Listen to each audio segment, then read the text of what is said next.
no money, that's an asshole. It wasn't a phase.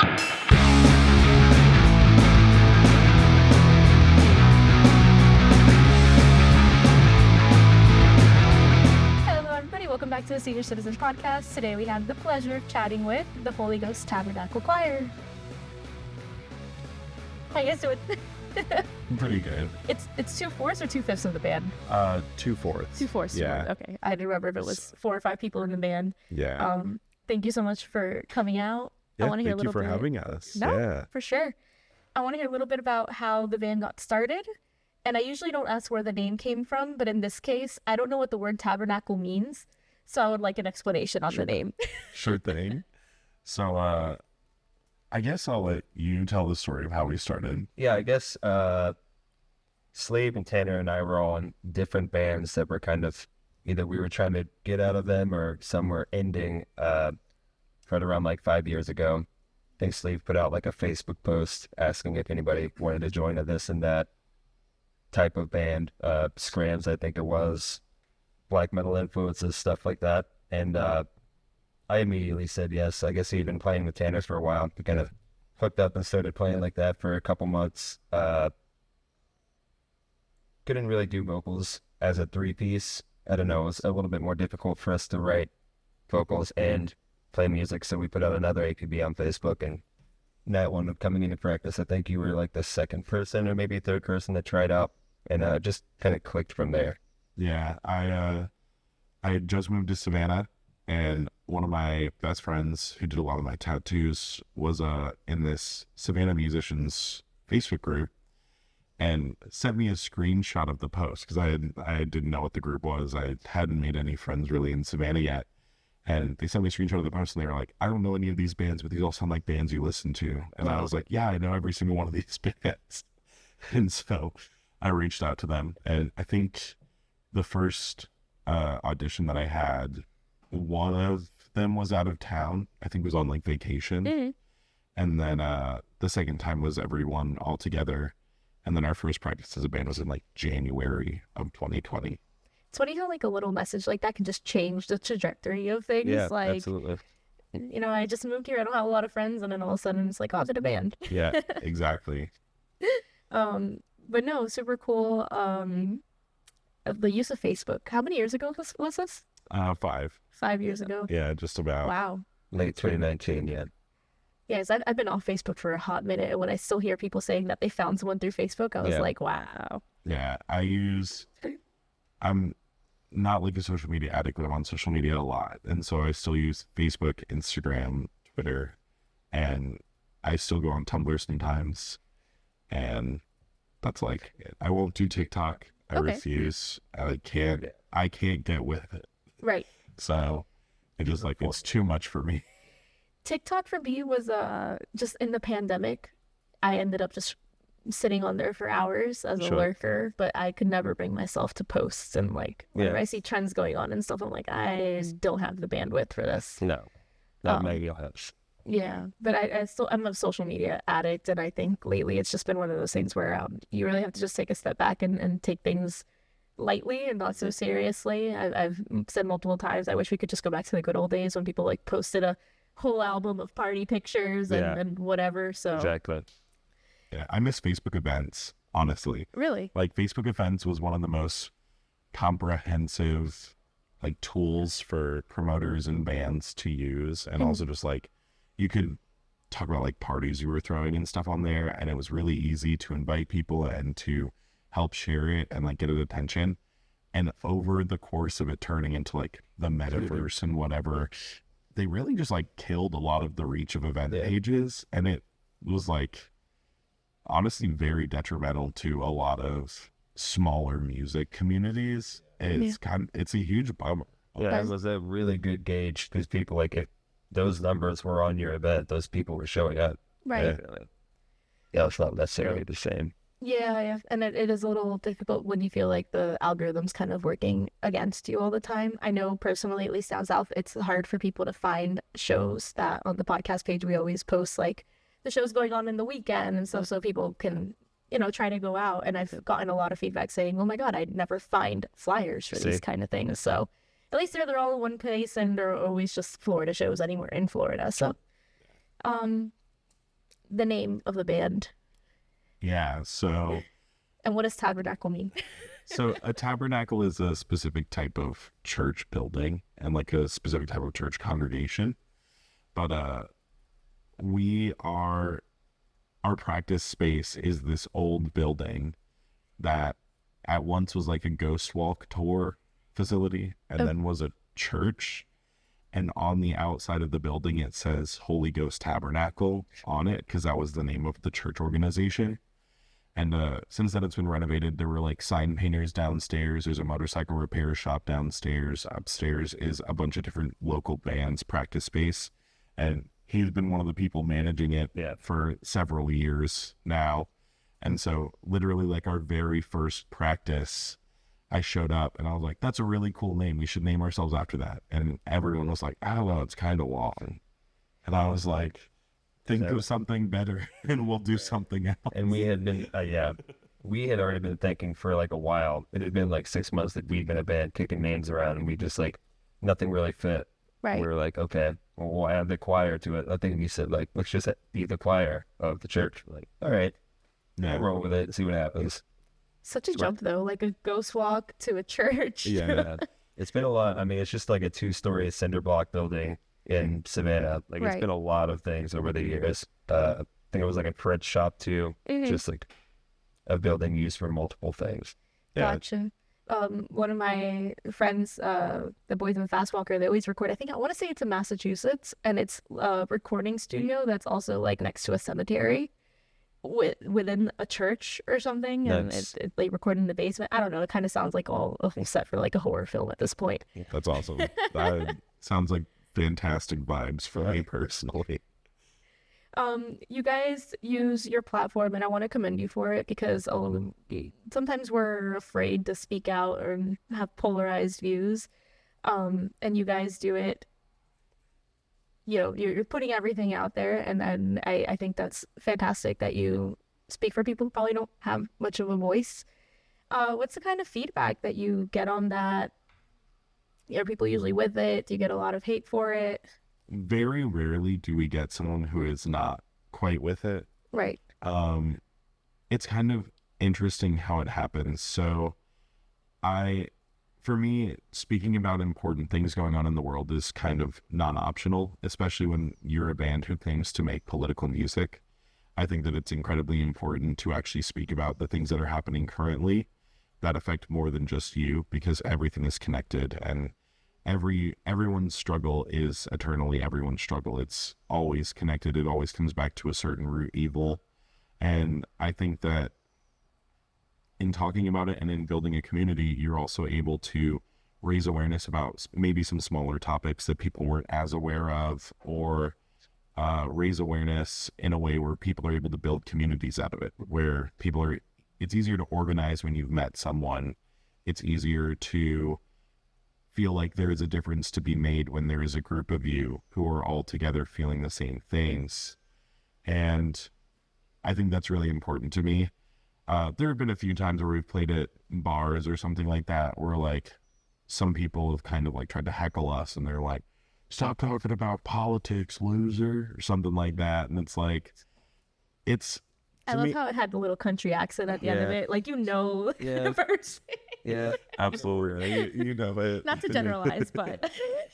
And it's really funny, but it's also the kind of thing where we make music that is very abrasive, and we make music that is not terribly easy to listen to for a lot of people. Yes. Like, I know that we have committed ourselves to being like a niche genre band, which I love that. I think that's awesome. However, the things that we say make it much easier for people to resonate with and people to connect with, where we have a lot of people who come up to us and they're like, I've never really been a fan of this music, but because of what you guys are saying, I really resonated with it. I love you guys. And then like yesterday, someone at Fest was talking to me and they were like, every time you guys are playing, I stand outside the building for your set because I can hear it a little better. I don't like all the screaming stuff, but I love what you guys say. I love what you guys talk about. your music's not for me. I don't like the music, but I love what you guys say. And it was like, it just kept going like that for a few minutes. And I was like, they were kind of drunk on the repeat mode. Just exactly. They were having a good fest. Yeah, exactly. It's awesome. And I'm so happy for them. And I'm happy that we're able to talk about things and people are still able to identify with that, even if they don't identify with the music. And we also have tons of people who are like, my kid is trans and I took her to her first show and this is for her. Or like, we've had a lot of people of color come up to us and be like, I've never had a band speak like that for people like me. And I'm like, we're a band of a bunch of white dudes, like, just standing up on stage and yelling. And like, and I think to some degree, it's also recognizing the white privilege and not, taking advantage of it and helping out those minority communities. Like that person said, like the music probably isn't, for everybody. Right. Like I'm going to be honest, I'm not going to put it on my morning drive to work when I'm trying to stay awake on the highway. I wouldn't either. But it does, you guys do make powerful statements and not everybody uses their platform in such way. I think we can call it a new genre, politi-rock. yeah. Yeah. How does that work into, and like, what does the songwriting process entail?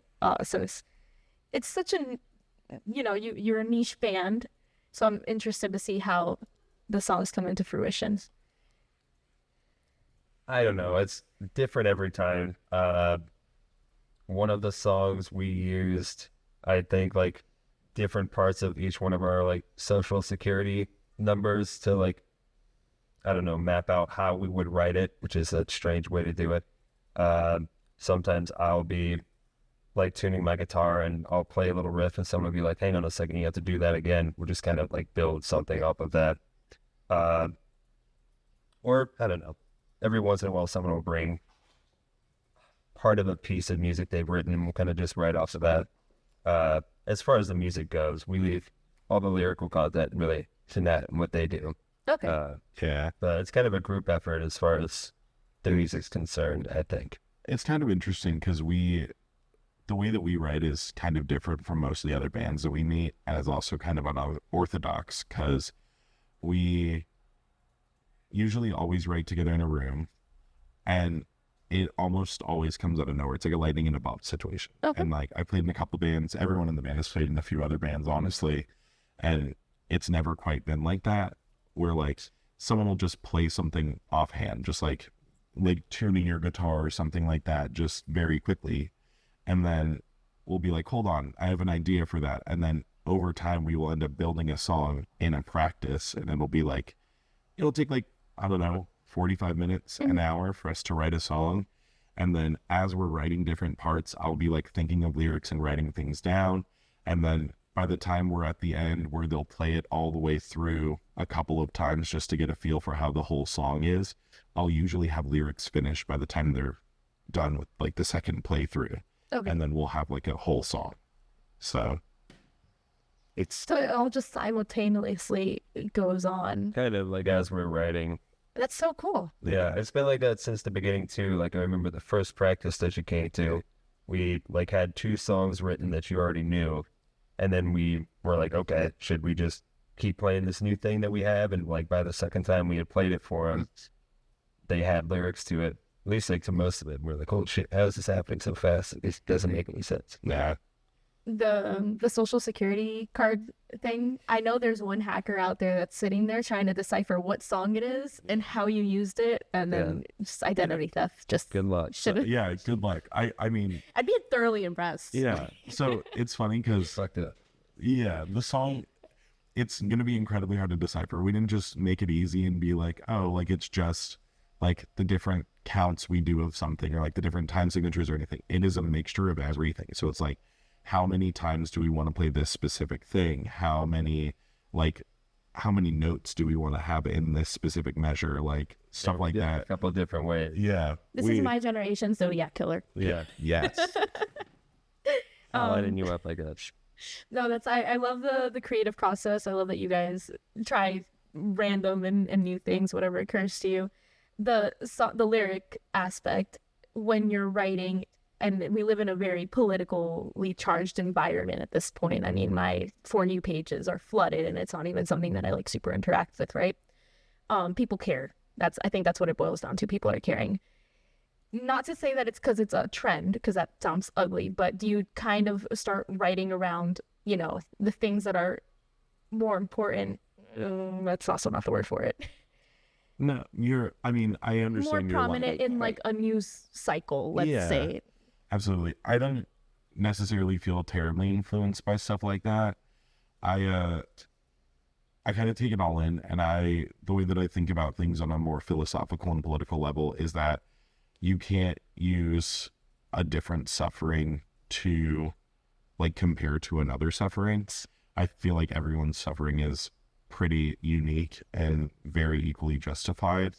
That being said, there are things that I'm constantly thinking about because I am, I'm a queer person, I'm trans, I think about stuff like that a lot because it's part of my existence on a personal level. However, I also think a lot about like friends that I have in their lived experience. I think about the oppressive nature of money as an ideal and as a whole, and also like the capitalist society. I think a lot about like eco-terrorism and stuff like that. And so it's kind of all in there, and it's all connected in different ways where like when I'm trying to write something, I'm thinking about a lot of different things at once that are all unified by a singular struggle, which is the personal struggle and the struggle for liberation. So yeah, I just know your brain's going a mile a minute, and you're able to form the thought in such a calm manner. I'm trying my best. No, and then you are getting the point across, and it's not that one issue is more important than another. I just wanted to know where that lies. Like obviously, Palestine right now is on everybody's forefront. Is that something that when you go to write, you're thinking, okay, let's touch this topic, or is it just, but it's just the general sense of the world you're living in, and it's all over. Yeah. So, and there are also some times where like I've written a couple songs like Doomed to Grow, and then we have a new song coming out called Discourse, where it's almost less about the struggle as it is about our response to struggle, where I feel like we get kind of muddled in trying to figure out like what political alignment someone has, like whether they're a leftist, whether they're a communist, whether they're an anarchist, whether they're, a liberal, or whether they're Republican or something like that. And it's like, maybe we should focus on the root issue of how do we stop suffering, rather than, well, is this what that party stands for? Because like, I could not care less about that. I can't care about anything that this system has ingrained us to try to think about. Like, there's no binary code of what is moral and what is just, and there is no binary like division of people. I think that we just have to do our best to try to care for as many people as we can and try to provide support for as many people as we can. And we need to stop focus on fighting one another about the semantics of everything, and instead just unify and fight against the bigger struggle. Right. So at the end of the day, we're all human beings, and that's what it boils down to. That's something that always, and for me personally, being an immigrant and seeing people when they're crossing the border, and you see, kids carrying their siblings on their back, and then you hear another death in Israel from the southern border here. And at the end of the day, it's like, God damn, we're all just human beings. Why do some people have to, go through this length to go get a normal quality of life with food security and education? Yeah, I think that's the deepest I've ever gone on this podcast. And I'm not one for politicized views, but I think that in this situation, yes, there's a lot of other semantics going on, and it's a human rights issue at this point. Yeah, exactly. But anyways, I want to lighten the mood a little bit. Tell me about your emo and scene phases. Did you have them? Don't be afraid to get cringy as hell. Yes, I for sure did. I never had like flat iron hair or anything like that. However, I did definitely have the huge bleach blonde hair for a while. I came up through like Rise Records, Sumerian Records, Victory record and stuff like that. I was really into the electronic and metalcore crossovers. So I was like a huge Icy Stars fan. I was a huge Enter Broken Shikari Side. fan. Broken Side, yeah. I like Dot Curve, you know, Eskimo Callboy and Casino Madrid, and some of those like smaller bands that I got really into as well.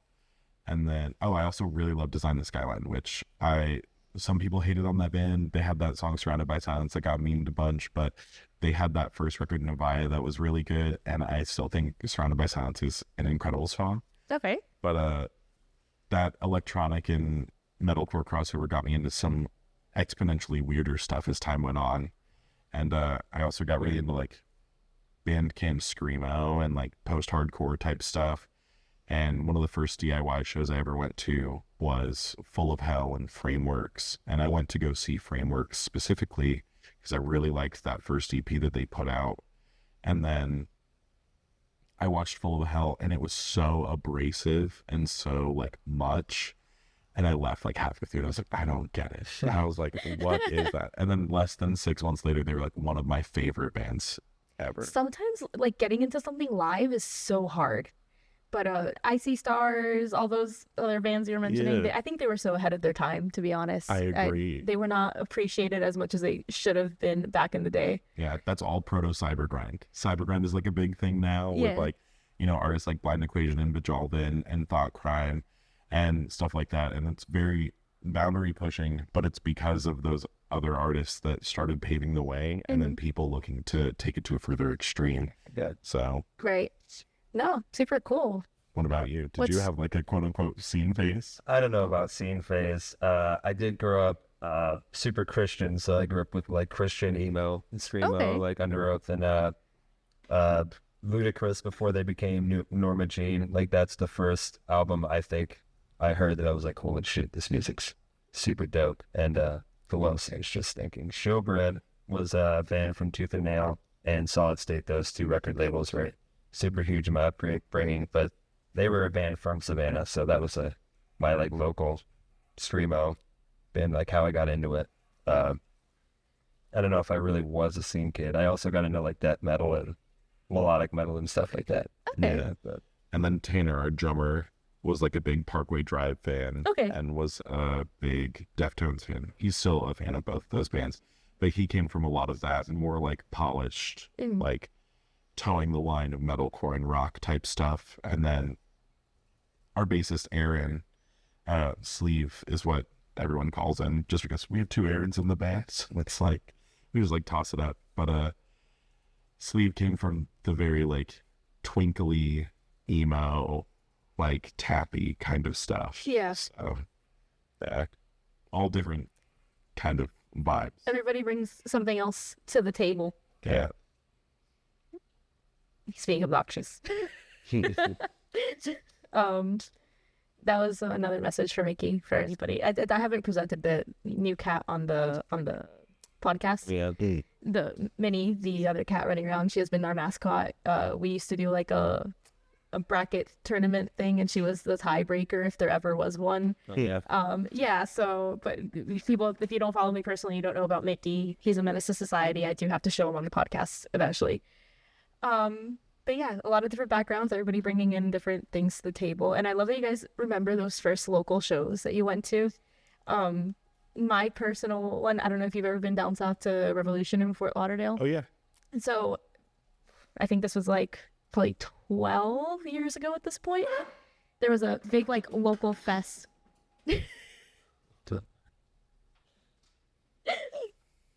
I don't edit any of this out either. Nice. Take care of your son. There's this really big local fest between Revolution and Fat Cats, which is another venue down the street. And it was probably like the most fun, shows I've ever been to. I remember I was there supporting the band that had sold me the tickets because it was the good old fashioned way. I was walking around the mall and some guy stopped me and he had the flippy hair. So I was like, does he like me? It's like, buy a ticket to my local show. I was like, oh, sure. Of course. But that made me friends that, I kept for years after that too. Sure. And even nowadays, it's like you still have those people. And It was on my birthday, so that's my Nice. friend anniversary with them. It was great. It was That's great. sick. No, it makes When's your sense. birthday? February 4th. February 4th. There's always good stuff around my birthday because then a couple years later I went to a Streetlight and Less Than Jake concert on my Oh. birthday at Revolution. So I've had some good birthdays. What was the show at Revolution? Was it just the local bands or was It was just local bands. Yeah. That's awesome. Yeah. I mean, I don't remember the lineup particularly, but I think the smaller-ish ones would have played at Fat Cats, and then the bigger-ish ones would play at Revolution. But then after that, that's when I started going to Talent Farm and getting involved in the local scene before I eventually dropped out because I went to college. But you know, life is like that. Yeah. But local shows I think do have a huge impact, and you guys are how you guys had those bands back in the day. You guys are that band to somebody now. Yeah. It's pretty cool. We've definitely seen it. There have been a couple of people who've started bands after seeing us as well in a couple different cities, and I think that's really cool. It's something that we like a lot. So. Yeah. Oh wow. What's up, kids? She's not friendly like that. We're definitely animal people on tour. We like I see that. I'm in awe. I have to like just take the break to because Minnie doesn't even let people get close to her like that usually. She likes your vibe. very. I'm a big cat person, so I've got one. I got a 15-year-old cat at the house. His name is Cheeseball. Oh my god. He's not an orange cat. His name is just Cheeseball. So why is he named?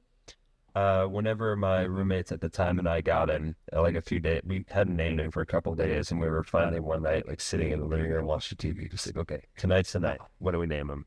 I think I said Snowball for some reason. I think because we had just watched The Simpsons, and that's the name of their cat. Yeah. So we were like, no, not Snowball. My roommate had the big barrel of Utz cheese balls just like sitting there, and we all looked at it and we're like, cheese ball. What does that mean, cheese ball? I just love the that fact is they're just not cool. orange and they're named No, I Cheese know. Ball. That makes no sense. Neither did Snowball. I don't know where my brain goes when I name animals. But yeah. got a dog named Cupcake too. Oh. Well, okay. You know, when people like animals and animals like them back, that's how you know that they're like, they got some good energy. Yeah. Yeah. 'Cause, Minnie hates kids. That's the one thing she will not. If she sees a child, she's out. I got it. Oh, Yeah. no, I feel that. I, she's just like me for real. All right, guys. I'm gonna take a second to pull up a relationship advice post from Reddit Okay. so you can give advice. So I feel like you guys would give good advice, you know. We try to be well balanced. I think we're probably two of the better people. better suited people for advice. Yeah. Because The good half. yeah, the other two members of the band have been with the same partner for a long time. Right. Yeah. So So we got the more interesting half. yeah, exactly. The more tumultuous half.